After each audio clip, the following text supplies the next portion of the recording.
Assalamualaikum warahmatullahi wabarakatuh. Bismillah, alhamdulillah, salatu wassalamu ala rasulillah wa ba'du.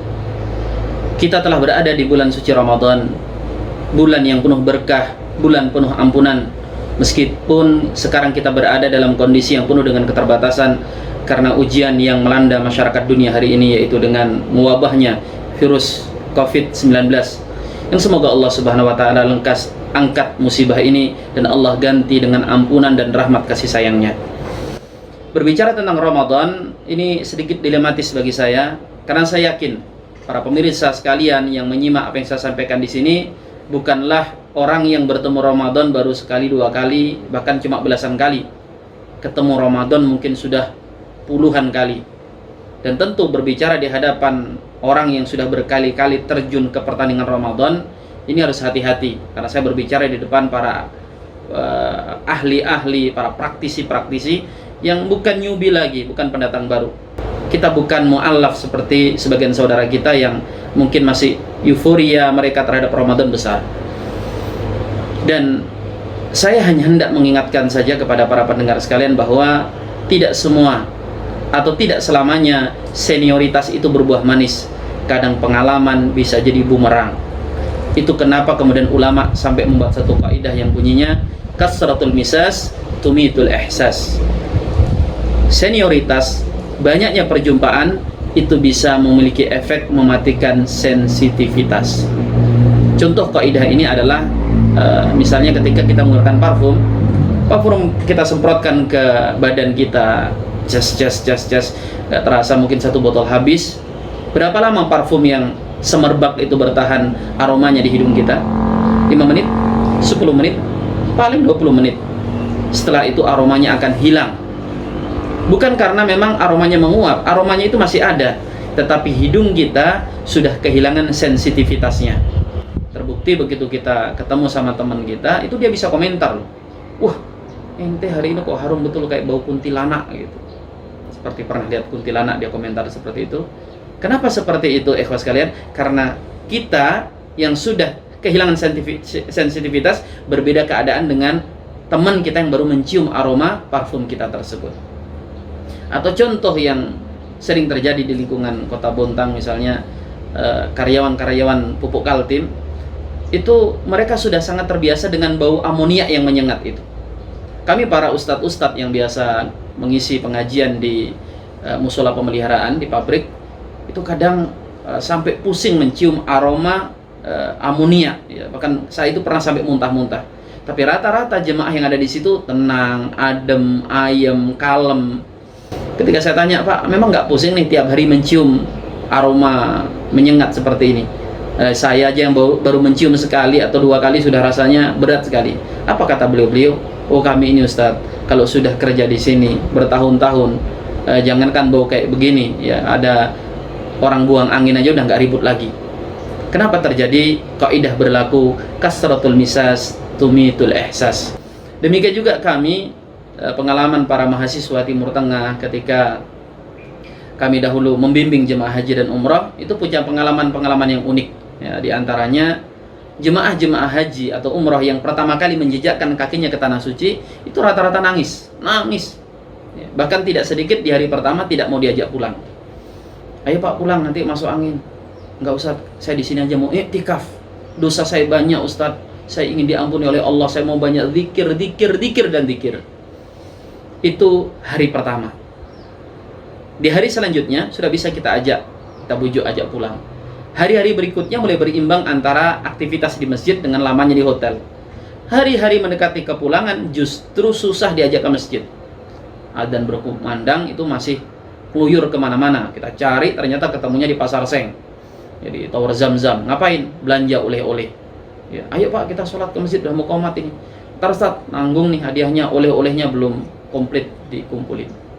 Kenapa ini terjadi? Di awal tiba di tanah suci begitu bersungguh-sungguh berada di rumah Allah, tetapi mendekati hari-hari akhir justru seperti tidak ingin lagi untuk masuk ke dalam masjid untuk menjaga semangat dan suhu ibadahnya, karena telah berlaku kaidah kasratul misas tumitul ihsas. Banyaknya perjumpaan mematikan sensitivitas, mematikan keindahan dan keagungan Masjidil Haram dari hati orang tersebut. Nah, inilah para pemirsa sekalian bahayanya kaidah ini kalau ketemu dengan ibadah. Sebagaimana sudah kita ketahui bahwa kita bukan sekali dua kali ketemu Ramadan. Khawatir karena kita sudah puluhan kali ketemu dengan Ramadan, kita kemudian menganggap bahwa Ramadan itu hanya rutinitas aktivitas tahunan yang tahun lalu ada, tahun hari ini telah tiba lagi, dan nanti tahun berikutnya akan datang lagi. Sehingga Ramadan yang indah, penuh berkah, ampunan Allah dan pahala yang melimpah itu pun kita sia-siakan begitu saja. Sehingga termasuk di antara hikmah besar yang patut kita ambil dengan adanya musibah corona ini adalah mungkin Allah hendak memberikan kepada kita satu pelajaran bahwa Ramadan di tahun 2020 ini harus bernilai spesial. Benar, kita tidak bisa salat tarawih di masjid. Benar, kita tidak bisa iftar jama'i, kita tidak bisa mengikuti kajian taklim, bahkan masjid-masjid ditutup. Tetapi paling tidak Allah mengingatkan, ente atau antum berRamadan itu karena apa? Apakah karena ikut-ikutan atau karena memang Ramadannya itu sendiri? Jangan-jangan selama ini kita gembira, oh Ramadan bulan berkah, bulan ampunan, bukan karena janji ampunan dari Allah, bukan karena keberkahan dari Allah, tetapi karena kita anggap Ramadan itu adalah bulan gebiar, bulan kuliner, bulan kumpul-kumpul, bulan jalan, dan bulan mudik. Mudik atau pulang kampung yang benar ya? Ya, mungkin sama sajalah. Itu masalah yang lain lagi. Intinya adalah bahwa jangan sampai kehilangan pesona. Dan ikhwas sekalian dimuliakan Allah Subhanahu wa taala, apa kiat-kiat agar Ramadan yang indah dan penuh dengan pesona itu tidak kehilangan pesonanya dari hati kita, tetap indah mempesona di dalam hati-hati kita, yaitu diantaranya adalah dengan senantiasa membaca kembali janji-janji Allah dan Rasulnya tentang keutamaan fadilah bulan suci Ramadan. Bulan ini adalah bulan berkah, bulan ampunan, bulan pelipat gandaan pahala, yang Rasul sallallahu alaihi wasallam diantaranya bersabda dalam sebuah hadis riwayat An-Nasai dan Imam Ahmad, ya, atakumur Ramadan syahrun mubarak, telah datang kepada kalian bulan Ramadan, bulan yang penuh berkah. Iftaradallahu alaikum siyamih, Allah wajibkan Ramadan itu puasa di siang harinya. Fihi tuftahu abwabul jannah, di Ramadan itu dibukakan pintu-pintu surga. Para ulama menjelaskan dibukanya pintu surga adalah dimudahkan segala bentuk kebaikan. Kalau di bulan yang lain banyak kebaikan yang sulit, bahkan dipersulit, di Ramadan dibuka lebar-lebar. Kita terbiasa mengerjakan sholat, bahkan bukan yang wajib, bahkan yang sunnah, sampai sekian puluh rakaat. Sedekah kita laksanakan, tilawah Al-Quran di mana-mana.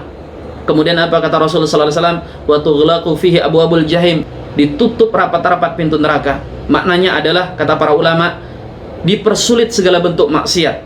Bukankah di bulan Ramadan sebagian besar maksiat ditutup? Kalau kemudian di Ramadan kita masih belum bergerak melakukan ketaatan, padahal ketaatan dibuka dan dimudahkan, malah justru kita melakukan maksiat padahal maksiat dipersulit, wajar kalau Rasulullah SAW mengatakan, rogima anfur rajulin, celaka seseorang yang ketika masuk bulan Ramadan hingga berakhir tidak diampuni dosa-dosanya. Di dalam hadis itu Rasul juga mengatakan, wa tughallu fihi syayatin, dibelenggu syaitan-syaitan. Musuh utama kita, musuh abadi kita itu dibelenggu, artinya tidak bebas dia mengacak-ngacak ibadah kita, mengacak-ngacak segala bentuk aktivitas kita, itu dibelenggu. Dan Rasul juga mengatakan, fihi lailatun khairum min alfi syahr, di bulan Ramadan itu ada satu malam, yang malam itu ibadah di dalamnya lebih baik daripada 1000 bulan.